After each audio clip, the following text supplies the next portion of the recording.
بسم اللہ الرحمن الرحیم۔ حضرت یعقوب علیہ السلام کا ایک بھائی تھا جسے انہوں نے 40 سالوں سے نہیں دیکھا تھا۔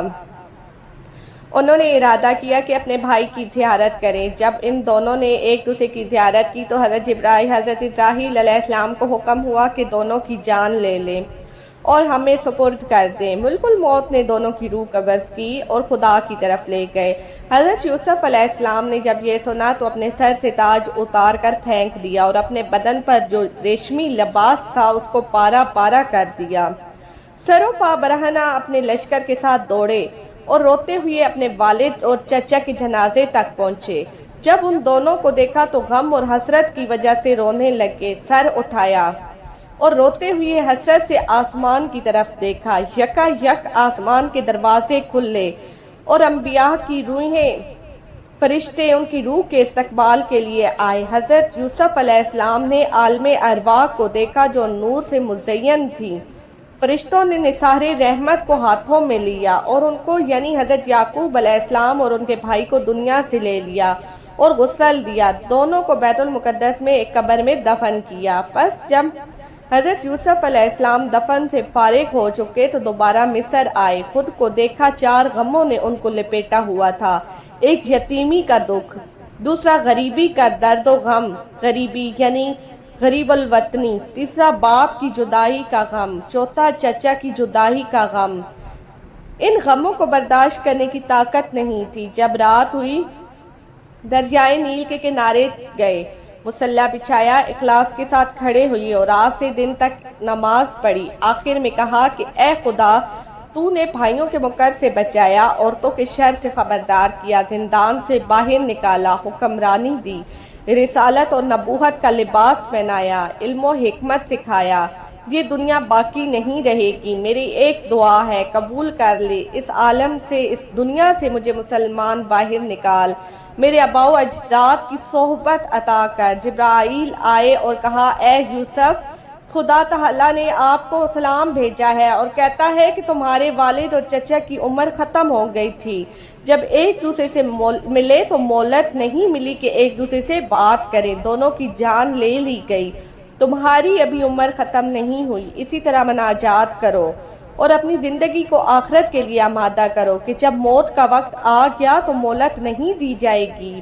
بس حضرت یوسف علیہ السلام نے اپنے باپ کی وفات کے بعد سر پر تاج نہیں رکھا اور تخت پر نہیں بیٹھے۔ ہر رات خدا کی عبادت میں گزارتے اور دریائے نیل کے کنارے جاتے اور خدا سے مناجات کرتے۔ راتوں میں سے ایک رات حضرت یعقوب علیہ السلام اور حضرت اسحاق علیہ السلام کو خواب میں دیکھا کہ جنت کا لباس پہنا ہوا تھا اور کرامات کا تاج سر پر سجایا ہوا تھا۔ حضرت یوسف علیہ السلام سے کہا کہ اے یوسف، 20 سال ہونے کو ہے، آپ کا دل ہم سے ملنے کی خواہش میں جل رہا ہے۔ آپ کو خوشخبری ہو کہ 3 دنوں تک ہم سے ملو گے۔ روایت ہے کہ حضرت یوسف علیہ السلام نے ان 3 دنوں میں وہاب کو دیکھنے کی خواہش میں اتنی گریہ زاری کی کہ ان کے والد حضرت یعقوب علیہ السلام نے ان 40 سالوں میں ان سے ملنے کی خواہش بھی نہیں کی تھی۔ بس تیسرے دن ملک الموت آیا اور کہا کہ اے یوسف، آپ کی مدت ختم ہوئی، آپ کے آباء و اجداد آپ کے منتظر ہیں اور آنکھیں لگائے ہوئی ہیں تاکہ آپ کو دیکھیں۔ پس حضرت یوسف علیہ السلام نے سر تسلیم خم کیا اور ملک الموت نے ان کی جان لے لی۔ جان لینے سے پہلے ان کا دل تیزی سے دھڑکنے لگا تھا، اعضاء لرزنے لگے۔ بھائیوں کو بلایا، ہر ایک کو گلے لگایا، خدا حافظ کیا۔ جب ملک الموت ان کی طرف متوجہ ہوئے تو حضرت یوسف علیہ السلام گریہ کرنے لگے۔ فرشتوں نے صدا بلند کی، مقربین اور روحانیون گریہ کرنے لگے۔ بھائیوں نے سر میں خاک ڈالی۔ جب ان کی روح جدا ہوئی، حضرت ابراہیل علیہ السلام آئے اور جنت سے سفید لباس لائے، انہیں غسل دیا، کفن پہنایا اور تابوت میں رکھا۔ زلیخا کو خبر دی گئی کہ آپ کو آرام پہنچانے والا ساتھی دنیا سے رحلت کر گیا۔ زلیخا نے جب یہ سنا حضرت یوسف علیہ السلام کی طرف متوجہ ہوئی اور گریہ کرنے لگی۔ جب تک تابوت تک پہنچی، تابوت کو لیا اور کہا، اے یوسف، یہ تم ہو جو اتنی جلدی مجھ سے دور ہو گئے ہو، یہ تم ہو جو اچانک میری صحبت سے چلے گئے ہو۔ اپنا سر تابوت سے مارا اور بے ہوش ہو گئی۔ 3 دن اور رات بے ہوش رہیں۔ جب ہوش میں آئی تو نوحہ کرنے لگی۔ کہاں جانتے ہو حضرت یوسف علیہ السلام نے آخری وقت اور علت کے وقت کیا کہا؟ ان سب نے کہا کہ حضرت یوسف علیہ السلام نے فرمایا کہ اے خدا، اگر تمہارے نزدیک میری اہمیت ہے تو میری جان لے لیں۔ اس حالت میں کہ میں مسلمان ہوں اور صالحین کی صحبت میں رہوں۔ پھر کیا کہا تھا؟ زلیخا نے بھی یہی درخواست کی اور کہا اے خداوند میری جان مجھ سے لے لے، صالحین کی صحبت تک پہنچا۔ اللہ تعالیٰ نے ان کی دعا قبول کی اور ان کے جسم سے روح خارج ہوئی۔ حضرت یوسف علیہ السلام کی روح تک پہنچی اور ان سے ملحق ہوئی، تاکہ جیسے دنیا میں ایک دوسرے کے ساتھ تھے آخرت میں ایک دوسرے کے ساتھ ہو۔ پھر ان کی جنازے اٹھائے گئے۔